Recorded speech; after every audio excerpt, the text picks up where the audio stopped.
Cada vez que alguien hace clic en el botón de un carrito de la compra digital o busca una antigua amistad en una red social o firma un documento oficial del gobierno, pues estalla una auténtica guerra invisible. Y, o sea, es una guerra incesante entre el orden absoluto y milimétrico, por un lado, y, bueno, la velocidad más caótica e incontrolable, por el otro.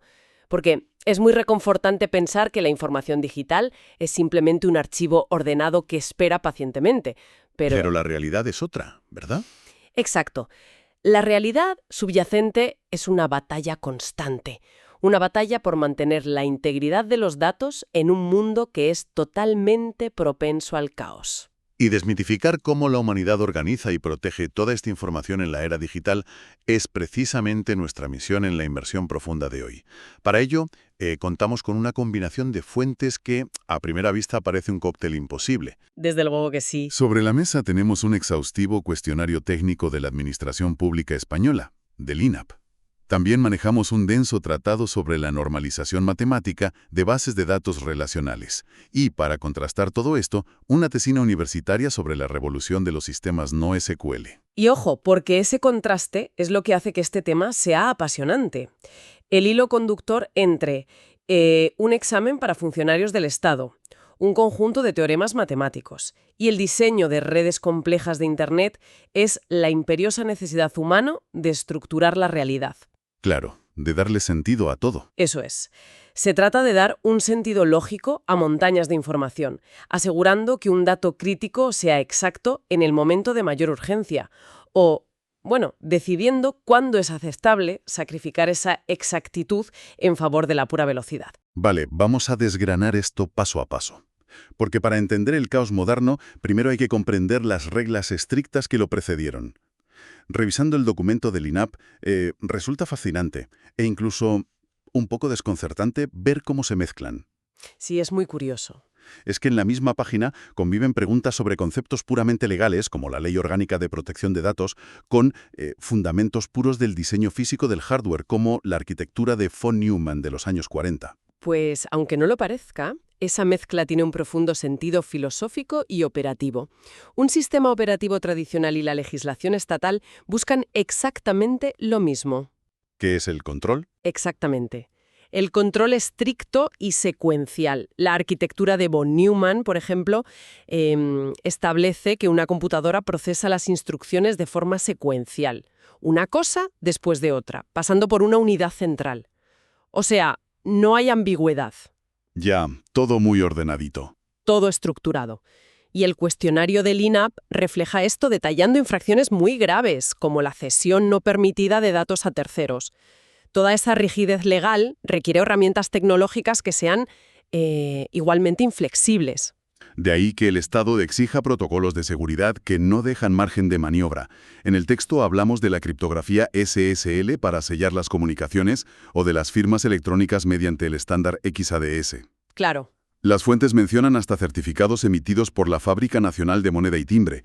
La sensación que da es la de entrar en un búnker digital donde cada documento está sellado en lacre virtual. Y si extrapolamos esa visión tan rígida de la administración pública a la forma de almacenar cantidades masivas de datos, llegamos a lo que se conoce como el modelo relacional. Que fue ideado por Edgar F. Koch en 1970, si no me equivoco. Exacto, en los 70. Las bases de datos relacionales son el equivalente digital a esa burocracia estatal de máxima seguridad. En este modelo, la información se organiza en tablas con filas y columnas matemáticamente definidas. Ajá. Cada fila es un registro y cada registro exige una llave de identificación inmutable, que es la famosa clave primaria. Es como, imaginemos entrar en una instalación gubernamental de acceso restringido. Todo tiene su identificador único, como un DNI electrónico. Totalmente. No se puede mover una sola caja de información de una sala a otra sin rellenar un formulario por triplicado y asegurarse de que el identificador coincide en todos los registros. Todo exige el cumplimiento de las propiedades ACID. ACID, sí. Atomicidad, consistencia, aislamiento y durabilidad. Y ojo a esto, porque la atomicidad es quizá el concepto más radical aquí. ¿A qué te refieres exactamente? Pues significa que una transacción informática es indivisible. Pensemos en una transferencia bancaria o en el registro de un impuesto estatal. Si se transfiere dinero de una cuenta a otra, el sistema debe restar el saldo de la primera y sumarlo a la segunda. Claro, el paso lógico. Pero, ¿qué pasa si el servidor sufre un microcorte de energía justo en medio del proceso? Pues la atomicidad obliga al sistema a revertir todo al punto cero. O sea, o se hace completo o no se hace en absoluto. Eso es. No puede quedar dinero flotando en un limbo digital. Esa intolerancia al error tiene todo el sentido para, no sé, un ministerio o un hospital. Pero claro, aquí surge un problema arquitectónico colosal. Un jaleo inmenso, sí. Con millones de ciudadanos o millones de facturas cruzándose cada segundo, ¿cómo evitan los ingenieros que este enorme archivo burocrático se convierta en un laberinto redundante e ineficiente? Porque si una misma dirección postal está guardada en 50 tablas diferentes... El consumo de espacio es absurdo. Absurdo y peligrosísimo. El riesgo de actualizar un registro, pero olvidar otro, es altísimo. Y esa es precisamente la grieta por la que entra nuestro segundo documento, el Tratado de Diseño, que expone la elegancia matemática de la normalización. Es como una cruzada contra la redundancia de datos, ¿verdad? Sí, literal. La normalización es una disciplina casi filosófica, que está estructurada en las llamadas formas normales. Y esta se apoya matemáticamente en los axiomas de Armstrong. Madre mía, axiomas. Suena denso. Bueno, son 3 principios básicos: reflexividad, aumento y transitividad. Estos axiomas dictan las reglas lógicas para descubrir qué fragmento de información depende de otro. Vale, pero a nivel práctico, para quien nos escuche, normalizar es aplicar una serie de filtros implacables. El tratado utiliza un ejemplo muy ilustrativo que deberíamos diseccionar un poco. Sí, el de la universidad es perfecto. Imaginemos un sistema escolar con estudiantes, materias y profesores. Una enorme y caótica hoja de cálculo. En la primera columna está el nombre del estudiante, y en la segunda, metidos todos a presión en una sola celda y separados por comas, todos los proyectos o materias en los que participa. Pues, matemáticamente hablando, esa celda con varios datos mezclados es una aberración relacional. Una herejía. Total. El primer filtro, que es la primera forma normal, o 1FN, exige eliminar esos grupos repetitivos. Obliga a que cada celda contenga un solo dato indivisible, o atómico. Vale. Para solucionarlo, habría que separar cada proyecto en su propia fila. Pero claro, al hacer eso, de repente el nombre del estudiante se repite decenas de veces en la primera columna.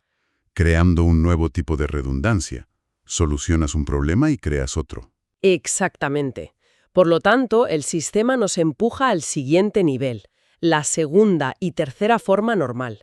Estas reglas buscan erradicar las dependencias parciales y transitivas. O sea, simplificando, dictaminan que en una tabla sobre estudiantes, todo dato adicional debe depender única y exclusivamente del código identificador de ese estudiante. Eso es, no se puede guardar el nombre del profesor que imparte la materia en la misma tabla del estudiante, porque lógicamente el profesor pertenece a la materia, no al alumno. El resultado de pasar todos estos filtros es la fragmentación pura. Aquella hoja de cálculo original, que era sucia y redundante, se divide en 3 tablas inmaculadas, una para estudiantes, otra para materias y otra para las matriculaciones que conecta los códigos de ambos. Así es. Sin embargo, las fuentes se detienen en una anomalía muy curiosa y sutil, que fue resuelta por la forma normal de Boyce-Codd. Las famosas anomalías de inserción y borrado. Sí. Imaginemos esa tabla resultante donde se vincula a un estudiante, la materia que cursa y el profesor que la imparte.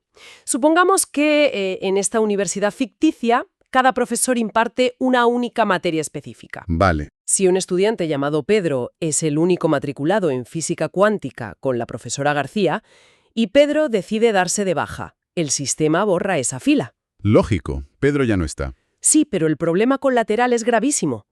Al borrar la inscripción de Pedro, la universidad acaba de perder para siempre el dato de que la profesora García imparte física cuántica. Claro, porque estaban en la misma fila. Se elimina un dato vital por puro accidente. Por eso la regla de Boyce-Codd obliga a extraer el dato del profesor y su especialidad a una tabla completamente independiente antes de que ocurra el desastre, blindando la información contra el borrado incidental. A ver, un momento, porque aquí me surge una duda. Hay que plantear una objeción razonable desde el punto de vista práctico. Dime. Si dividimos y subdividimos la información en decenas de tablas perfectas, separando estudiantes de materias, de profesores, de aulas, Sí. ¿No es esto el equivalente a organizar una cocina desmontando cada ingrediente en recipientes microscópicos?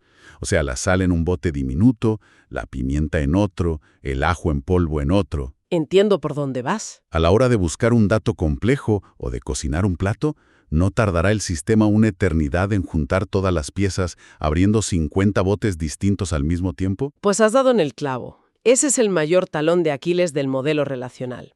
La perfección teórica penaliza severamente el rendimiento. Y en el tratado de diseño se aborda este problema introduciendo lo que los ingenieros denominan desnormalización controlada. ¿Que suena a contradicción? Lo es. En el mundo real o en el diseño físico de bases de datos, se rompen las reglas matemáticas a propósito. Es decir, ¿sabotean su propio modelo perfecto? Por pura supervivencia, claro. En un sistema de facturación, por ejemplo, según la teoría matemática, el precio de un artículo solo debería existir en el catálogo maestro. Para evitar redundancias, claro. Exacto. Pero cada vez que se emite una línea de factura, el procesador tendría que saltar a la tabla del catálogo para buscar el precio, lo cual consume muchísimo tiempo. Y si hay millones de facturas, el sistema colapsa. Eso es. Así que los administradores guardan el precio duplicado directamente en la línea de la factura.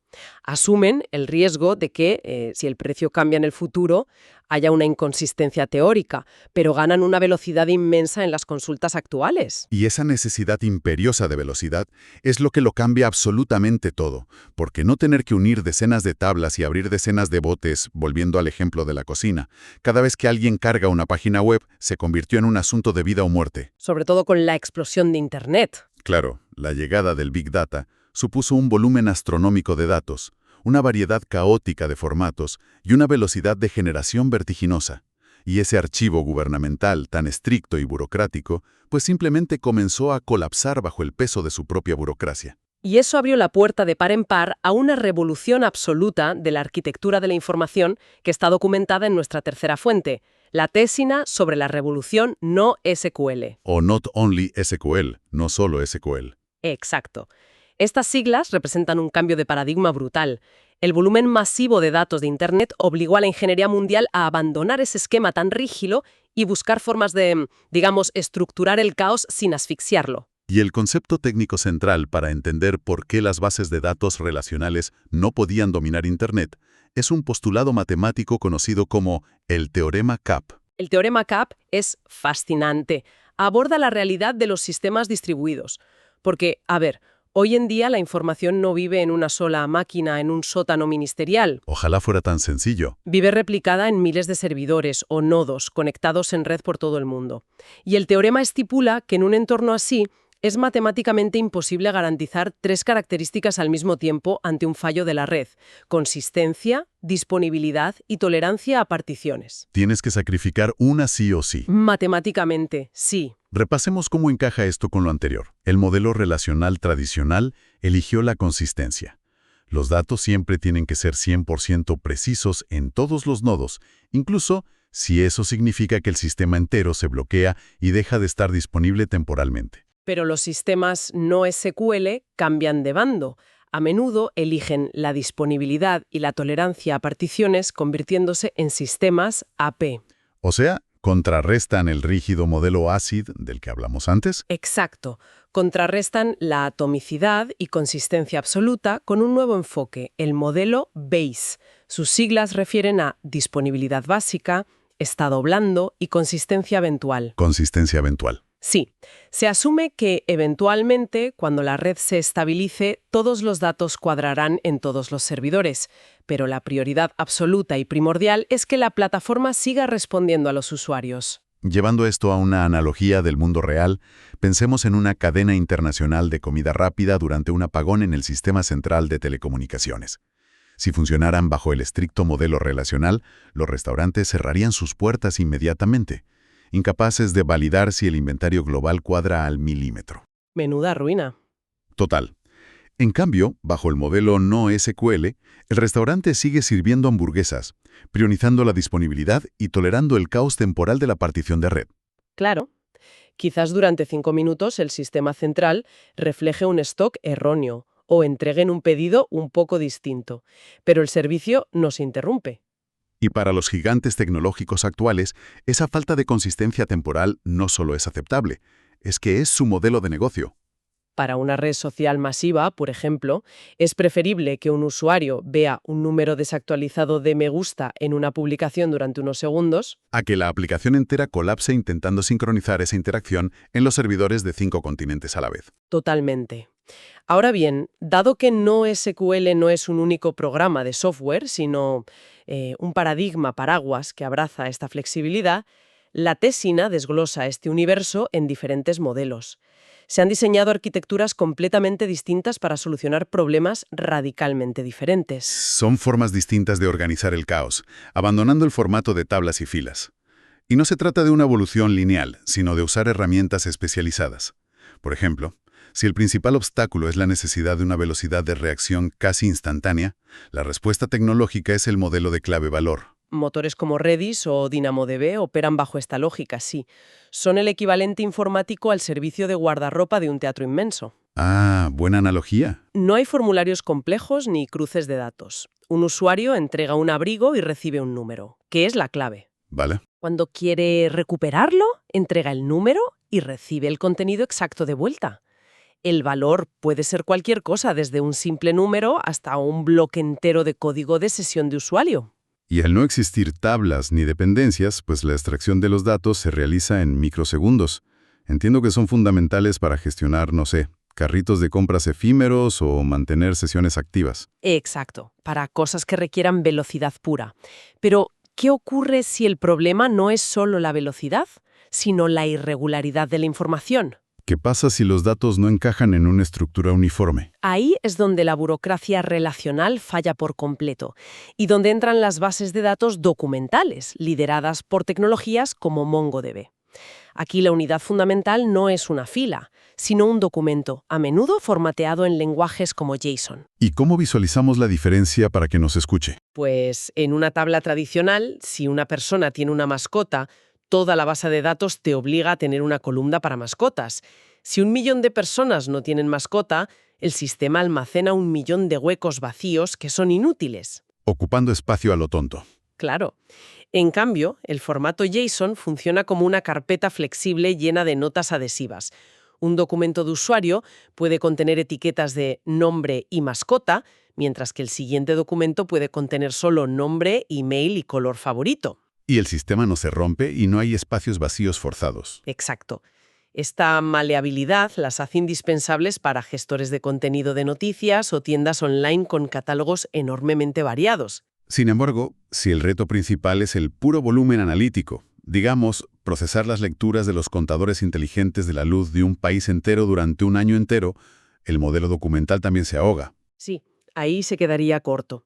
Y aquí aparece el modelo de familia de columnas, con gigantes como Cassandra.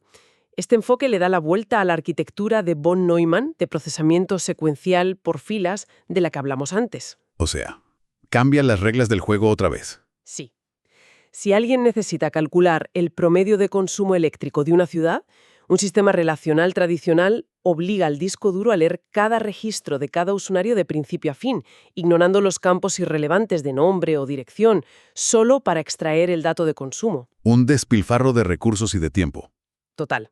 Pero un diseño de familias de columnas almacena todos los datos de una misma categoría, todos los consumos eléctricos, de forma contigua en el disco. Permite comprimir esa información y leerla a una velocidad asombrosa. Revolucionando el Big Data analítico por completo.